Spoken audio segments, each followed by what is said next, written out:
Hello, j'espère que tu vas bien. Alors aujourd'hui, on se retrouve pour faire le bilan du mois et pour planifier le mois suivant.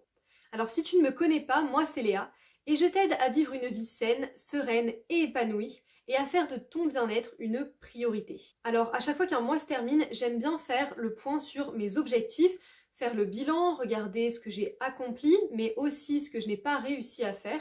Puis c'est aussi l'occasion d'organiser le mois suivant, de regarder quels objectifs j'ai envie d'accomplir, comment je vais faire pour les atteindre, quelles actions je veux mettre en place pour les prochaines semaines. Donc dans cette vidéo, je vais te guider pour faire ton propre bilan du mois et planifier le mois suivant. C'est un exercice que je t'invite à faire à chaque fin de mois si tu veux vraiment atteindre tes objectifs, progresser dans la bonne direction et puis suivre ton évolution. Alors c'est parti, je t'invite à prendre un carnet ou ton ordinateur parce qu'il va falloir écrire pour faire ce bilan et puis on peut commencer.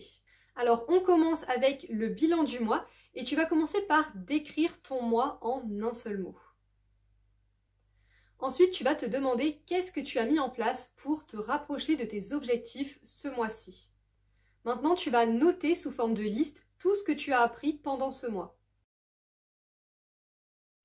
Tu peux aussi faire une liste de ce dont tu es fier par rapport à ce que tu as accompli, ce que tu as réalisé, les actions que tu as mis en place, les nouvelles habitudes que tu as adoptées.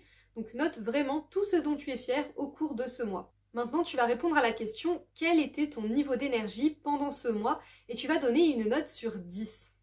Et pour terminer ce bilan du mois, tu vas te demander comment est-ce que tu peux t'améliorer pour le mois suivant. Et donc là, tu peux écrire un petit paragraphe vraiment écrit tout ce qui te vient en tête et réponds à la question comment est-ce que tu peux t'améliorer pour le mois suivant. Maintenant qu'on a fait le bilan du mois passé, on va pouvoir planifier le mois suivant et tu vas commencer par noter tes 3 grands objectifs du mois.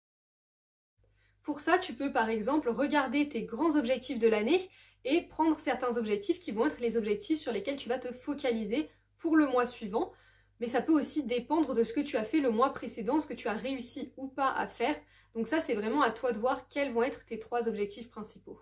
Maintenant, tu vas diviser ces 3 grands objectifs en mini-objectifs, en mini-actions ou habitudes que tu veux mettre en place. Vraiment, il va falloir découper chaque objectif pour que ça soit beaucoup plus clair sur ce que tu vas mettre en place par la suite. Par exemple, imaginons que tu veuilles commencer une nouvelle activité, que ce soit un sport ou une activité créative, la lecture, peu importe. Imaginons que tu veuilles commencer une nouvelle activité pour le mois à venir. Et bien, il va falloir découper cet objectif en petits objectifs. Donc tu vas te demander combien de fois je veux pratiquer cette activité chaque semaine par exemple, combien de temps à chaque fois que tu vas pratiquer l'activité, combien de temps tu vas la pratiquer. Donc imaginons que tu veuilles lire un livre pendant le mois suivant, eh bien il va falloir te demander combien de temps tu vas lire chaque semaine ou peut-être même chaque jour. Donc pour la lecture c'est assez facile parce que si tu veux terminer un livre en un mois, eh bien, tu vas regarder le nombre de pages et puis tu vas te demander ok combien de pages je dois lire chaque semaine, combien de pages je dois lire peut-être chaque jour. Il va falloir aussi te demander à quel moment de la journée tu vas vouloir lire. Est-ce que c'est plutôt le matin, le soir, pendant une pause? Est-ce que tu vas lire plus longtemps le week-end que la semaine par exemple? Donc vraiment en découpant ton objectif de lire un livre en un mois, c'est comme ça que tu vas savoir exactement comment tu atteins cet objectif. Donc en fait l'idée c'est vraiment d'avoir un plan d'action pour atteindre ton objectif et mettre beaucoup de clarté, vraiment savoir où est-ce que tu vas et comment tu atteins l'objectif. Donc tu vas aussi faire une liste de toutes les activités que tu veux effectuer le mois suivant. Alors quand je dis toutes les activités, pas besoin d'avoir des dizaines d'activités bien sûr, mais est-ce que le mois suivant tu vas faire du sport? Est-ce que tu vas pratiquer une activité créative? Est-ce que tu vas sortir marcher? Est-ce que tu vas lire? Voilà, il y a plein de choses que tu peux faire. Est-ce que tu vas cuisiner par exemple? Vraiment, liste les activités que tu as envie de faire et à quelle fréquence, quand est-ce que tu les fais. Vraiment, il faut que ce soit très clair parce que si ce n'est pas clair sur ce que tu as à faire pour atteindre tes objectifs, ce que tu veux mettre en place pour le mois suivant, finalement, tu vas avoir tendance à procrastiner, voire à ne rien faire du tout. Et pour finir, je te propose quelques questions pour te guider en fait. Si tu ne sais pas exactement quels sont tes grands objectifs, quels sont les mini-objectifs, quelles activités tu veux pratiquer pendant ce mois, je vais te donner quelques questions auxquelles tu peux répondre pour te guider dans cet exercice d'introspection finalement.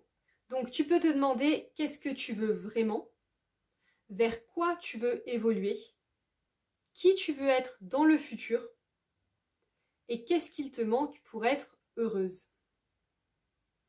Donc maintenant je t'invite à noter ça dans ton agenda, donc c'est-à-dire les nouvelles activités que tu veux mettre en place, les nouvelles habitudes peut-être, Par exemple, si tu commences le sport, tu peux noter les séances de sport que tu vas faire, comme ça, ce sera vraiment planifié, tu auras vraiment prévu un rendez-vous avec toi-même. Vraiment, il faut que tu puisses avoir ensuite une vision globale de ton mois avec les activités, quand est-ce que tu vas les faire.